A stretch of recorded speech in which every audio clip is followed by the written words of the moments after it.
Wala ng kaso. Wala ng kaso si Tevez. Nagkaroon ng arraignment. At yung mga sinasabi na pumatay kay Digamo, ang sinabi, not guilty.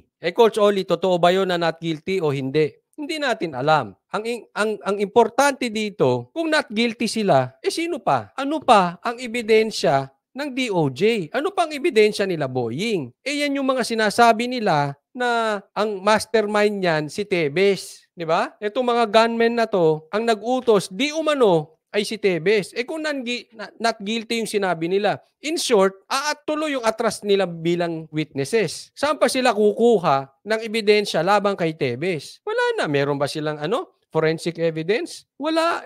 Ang ebidensya lang nila, puro hearsay, puro ganun. Yan ang ebidensya nila, puro ganun. Yung video nga, hindi mailabas eh. Di ba? Tandaan nyo, sinabi ni SOJ at sinabi ni Janice, meron silang video na katunayan, inutusan ni Tevez. Lumabas ba? Parang audit lang yan ng mga congressman. Hanggang ngayon, hindi pa nilalabas kung ano ang dakdak. Anong sinagot natin dati? Ilabas nyo yung video. Itatakwil namin si Tevez. Hanggang ngayon, wala pa yung video kung ano-anong dakdak.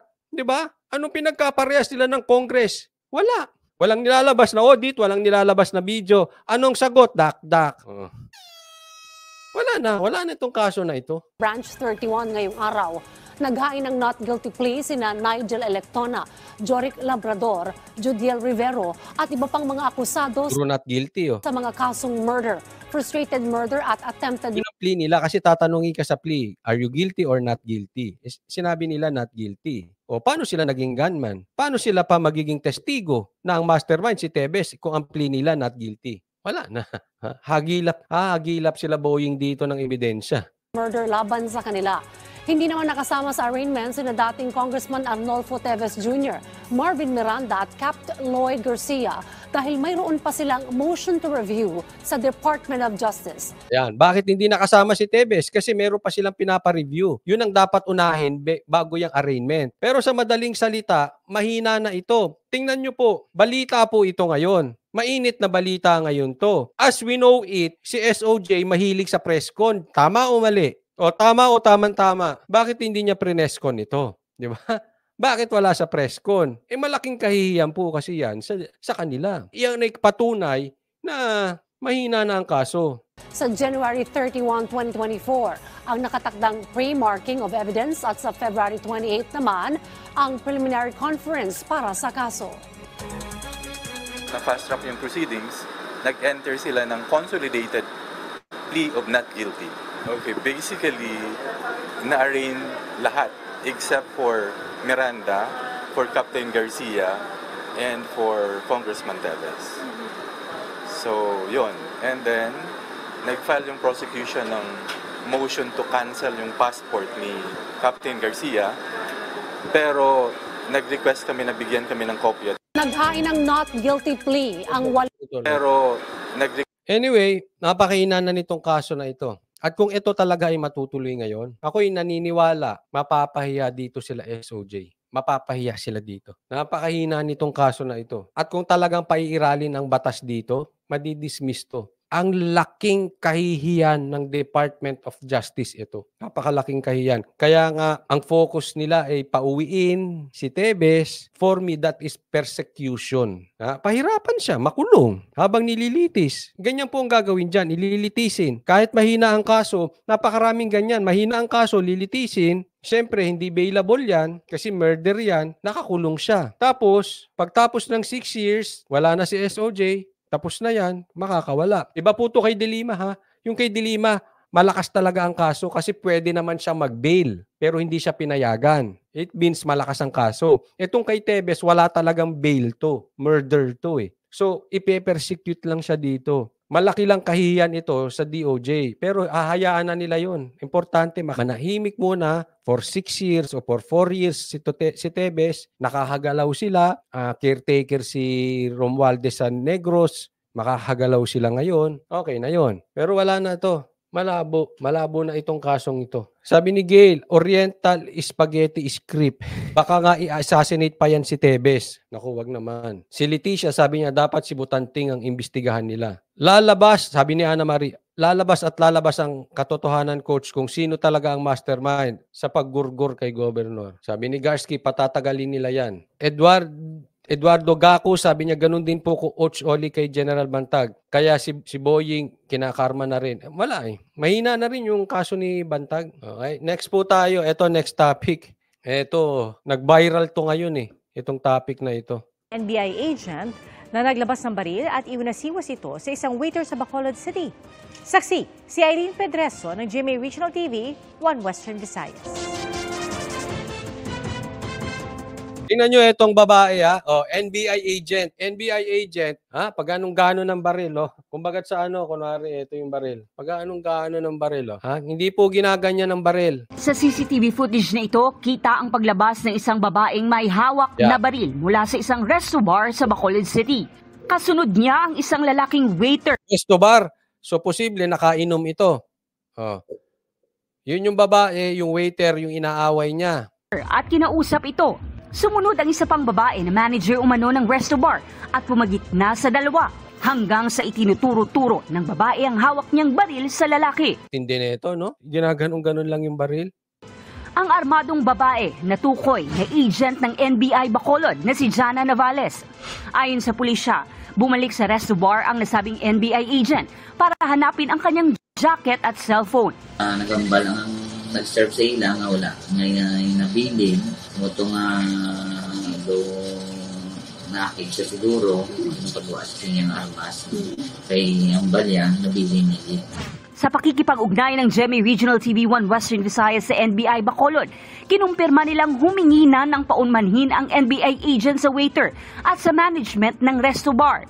Gayunpaman, may prosesong kailangan. Tingnan nyo ha. Ito, kumpirmado, kinonfirm ng NBI, ito agent nila. Okay, bagamat siya ay humingi ng dispensa, teka muna, dapat ito kasuhan ng matuto. Bakit po? Hindi po ito normal na nakagawa ng mali, nakatabig ng baso, nakatabig ng kung ano.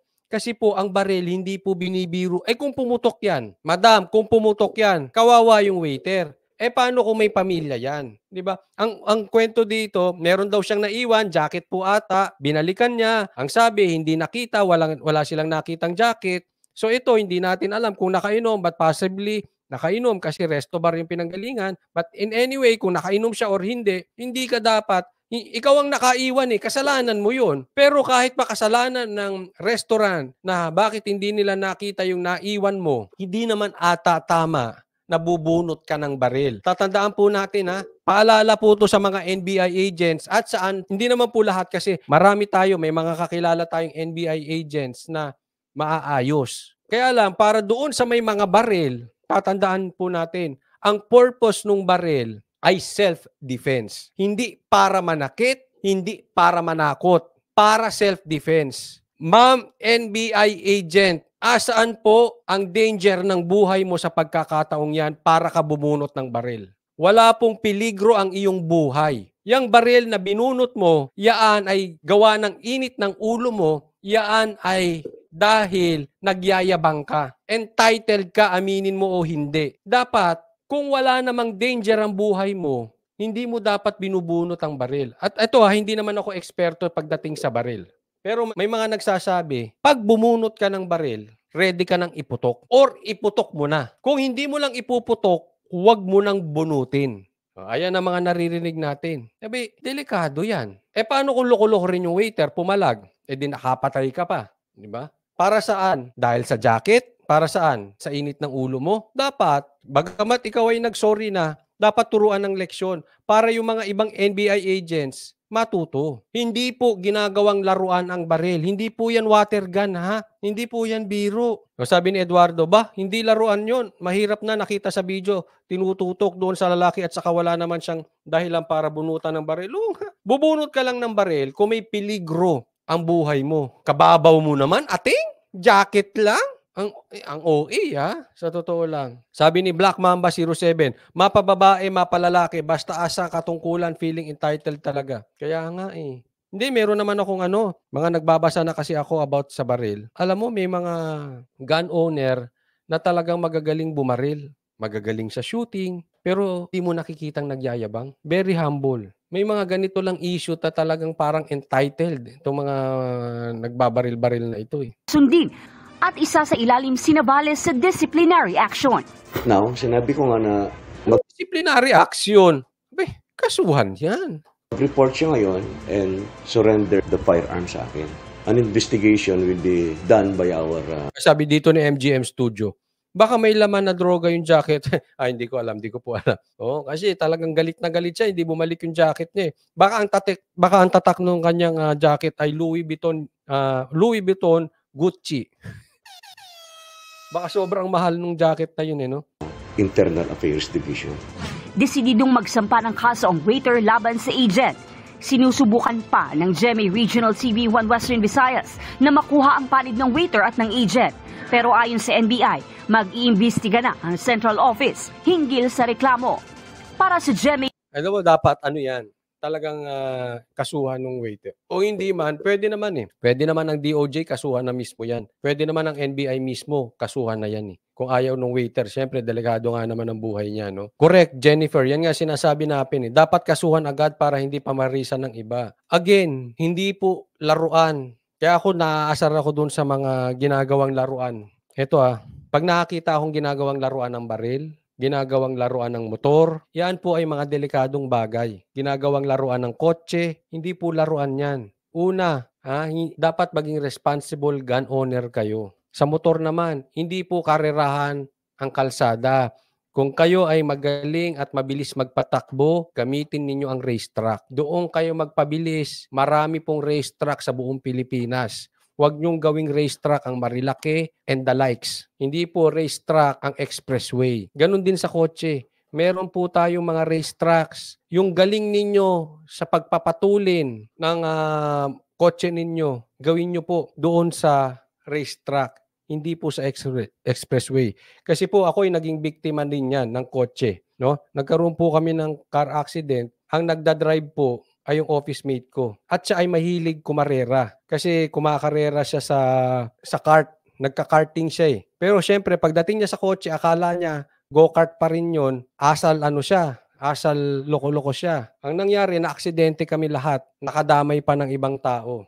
Sa expressway nangyari. Kaya hindi dapat yan. Mali.